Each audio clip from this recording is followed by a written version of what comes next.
ಅದು ವಿದ್ಯಾರ್ಥಿ ವೇತನ ಅವ್ರು ಕೊಡ್ತಕ್ಕಂಥದ್ದು ನೂರುಗಳಲ್ಲ ಸಾವಿರಗಳಲ್ಲಿ ಕೊಡ್ತಾ ಇದ್ದಾರೆ. ಅವ್ರ ಕಾನ್ಸೆಪ್ಟ್ ಏನು, ಬಡವ್ರ ಮಕ್ಕಳು ಬೆಳಿಬೇಕಪ್ಪ. ಇಂಥ ಶಾಸಕರು ನಮ್ಮ ತಾಲೂಕಿಗೆ ಸಿಕ್ಕಿರೋದು ನಮ್ಮೆಲ್ಲರ ಭಾಗ್ಯ. ಅವ್ರಿಗೆ ಎಜುಕೇಷನ್ ಮಿನಿಸ್ಟ್ರ್ ಏನಾದರೂ ಅವ್ರಿಗೆ ನೀಡಿಬಿಟ್ರು ಅಂದರೆ ಕರ್ನಾಟಕ ಕ್ಷೇತ್ರದಲ್ಲಿ ಒಂದು ವಿದ್ಯಾ ಕ್ರಾಂತಿನೇ ಸೃಷ್ಟಿ ಮಾಡಿಬಿಡ್ತಾರೆ. ನಮ್ಮ ಚಿಕ್ಕಬಳ್ಳಾಪುರದಲ್ಲಿ ಇದು ಪ್ರಪ್ರಥಮವಾಗಿ ಎಲ್ಲ ಮಕ್ಕಳಿಗೆ ಎಲ್ಲ ವರ್ಷದಲ್ಲಿ ಕೊಡ್ತಕ್ಕಂಥ ಒಂದು ಕಾರ್ಯಕ್ರಮ. ಇದು ಒಂದು ವಿನೂತನ ಕಾರ್ಯಕ್ರಮ ಹಾಗೂ ಒಳ್ಳೆ ಕಾರ್ಯಕ್ರಮ ಅಂತ ಹೇಳಿದ್ರೆ ತಪ್ಪಾಗಲ್ಲ.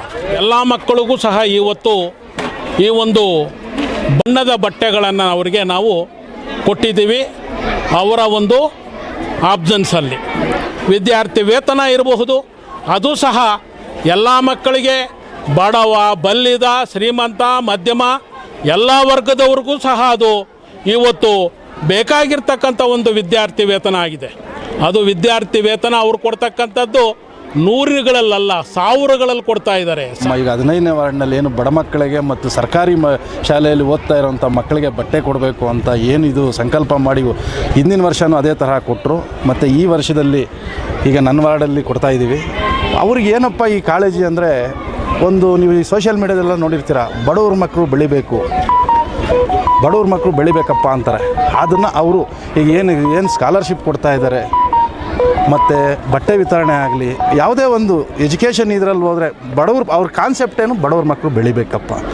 ಇನ್ನೂ ಮುಂದಿನ ದಿನಗಳಲ್ಲಿ ದೇವರು ಅವ್ರಿಗೆ ಒಳ್ಳೆ ಶಕ್ತಿ ಕೊಟ್ಟು, ಒಳ್ಳೆ ಧೈರ್ಯ ಕೊಟ್ಟು, ಅವ್ರ ಹಿಂದೆ ನಾವೆಲ್ಲ ಹಿಂಬಾಲಕರಾಗಿ ಅವ್ರಿಗೆ ಇನ್ನೂ ಪ್ರೋತ್ಸಾಹ ಕೊಟ್ಟರೆ ಇನ್ನೂ ಮುಂದಿನ ದಿನಗಳು ಹೆಚ್ಚಾಗಿ ಮಾಡಲಿ ಅಂತೇಳಿ ನಾವು ದೇವರಲ್ಲಿ ಪ್ರಾರ್ಥನೆ ಮಾಡ್ತೀವಿ. ಭಾರತೀಯ ಶಿಶು ವಿಹಾರ ಶಾಲೆಯಲ್ಲಿ ಮಕ್ಕಳಿಗೆ ಕಲರ್ ಬಟ್ಟೆ ವಿತರಣೆ ಕಾರ್ಯಕ್ರಮ ಇದ್ದಿದ್ದರಿಂದ ಇವತ್ತು ಎಲ್ಲ ನಮ್ಮ ಸ್ನೇಹಿತರೆಲ್ಲರೂ ಸೇರಿ ಇವತ್ತು ನಮ್ಮ ನಗರಸಭೆ ಸದಸ್ಯರು, ಎಲ್ಲ ವಾರ್ಡ್ನ ಎಲ್ಲ ಸ್ನೇಹಿತರು ಸದಸ್ಯರುಗಳು ಎಲ್ಲರೂ ಸೇರಿ ಇವತ್ತು ಈ ಶಾಲೆಯಲ್ಲಿ ಮಕ್ಕಳಿಗೆ ಬಟ್ಟೆ ವಿತರಣೆ ಮಾಡೋಕ್ಕೆ ಬಂದ್ವಿ.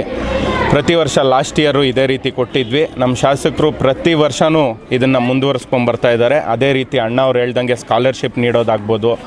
ಅವ್ರು ಹೇಳಿದ್ದಾರೆ, ಸರ್ಕಾರಿ ಶಾಲೆ ಮತ್ತು ಸರ್ಕಾರಿ ಆಸ್ಪತ್ರೆ ನನಗೆ ದೇವಾಲಯ ಇದ್ದಂಗೆ.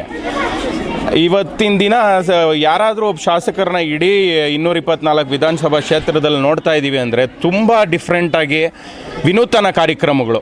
ಒಂದು 10th ಮಕ್ಕಳಿಗೆ ನವೆಂಬರ್ 4ರಿಂದ ಇವಾಗ ಡಿಸೆಂಬರ್ 31ರವರೆಗೂ ಕಂಟಿನ್ಯೂಸ್ ಟೆಸ್ಟ್ಗಳು ನೀಡೋದಾಗ್ಬೋದು. ಯಾಕಂದರೆ ಅವರು ಚುರುಕಾಗಿರಬೇಕು. 10ನೇ ಕ್ಲಾಸು ಅಂದರೆ ಮುಖ್ಯವಾದ ಘಟ್ಟ, ಅದನ್ನು ದಾಟಬೇಕು ಅಂತಂದರೆ ಎಲ್ಲೂ ಡೈವರ್ಷನ್ ತೊಗೊಬಾರ್ದು ಅಂಥೇಳಿ ಅವ್ರಿಗೊಂದು ಟೆಸ್ಟ್ಗಳು ನೀಡೋದಾಗ್ಬೋದು, ಮಕ್ಕಳಿಗೆ ಪ್ರೋತ್ಸಾಹ ಧನ ಕೊಡೋದಾಗ್ಬೋದು. ಇದೆಲ್ಲ ಏನಂತಂದರೆ ಅವ್ರಿಗೊಂಚೂರು ಉತ್ಸಾಹ ನೀಡುತ್ತೆ. ಏನಪ್ಪ ನಮ್ಮ ಶಾಸಕರು ಅಂತ. ನಮಗೆ ಬಹುಶಃ ಏನನ್ಸುತ್ತೆ ಅಂದರೆ, ಇಂಥ ಶಾಸಕರು ನಮ್ಮ ತಾಲೂಕಿಗೆ ಸಿಕ್ಕಿರೋದು ನಮ್ಮೆಲ್ಲರ ಭಾಗ್ಯ.